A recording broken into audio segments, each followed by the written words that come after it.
when you're thinking about race day or race week coming up, many people have heard of tapering. It's not an exact science, but the concept is lowering your volume while sustaining the same intensity, keeping the daily rhythms going. So because your body gets honed to that, including its digestive system and metabolic system. If you reached a peak of 65 miles, the taper's starting to cut that down so that the body's still running the same intensity, but it's like, wow, I have more energy and I'm recovering more because I'm not demanding as much, but it's ready to go. It's kind of sharp. 1 to 2 weeks, I think, is the maximum. I think 3 weeks is getting a bit too long. It can be a bit disconnecting from intensity, but again, it's not an exact science, and there's various factors to consider. If your race is on a Sunday morning, starting to implement having your long run on a Sunday morning, or whatever time or day it is going to be on race day, start doing that weeks out, because then again, our bodies get into a kind of rhythm. That consistency is so essential for sleep, for appetite, for recovery, for being ready with energy to go. The more that's consistent, the better. And so adapting the long run to that time, then it'll feel just normal. You're like, your body's used to getting up and doing a long run Sunday morning. So race day, it's like, yep, this is what we've been doing for a while, ready to go.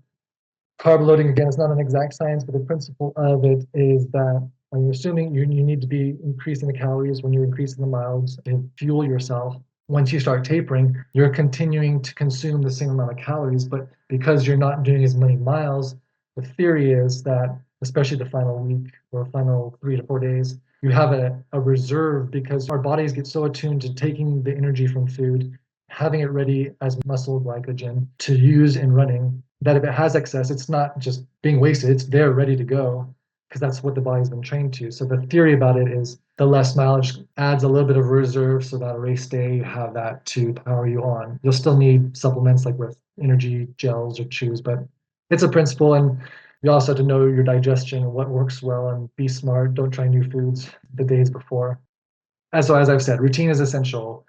Sleep, ideally, nutrition, hydration, all those things make a huge difference.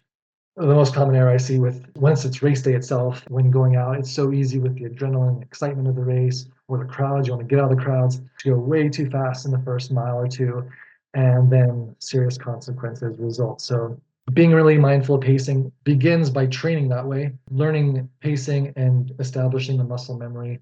So it shouldn't be new on race day, but again, even with people who train really well and diligently, that adrenaline and excitement can kick someone in the butt because it's a long way to go. So usually we're going faster than we realize, even when we feel like it's going easy at the beginning of a race.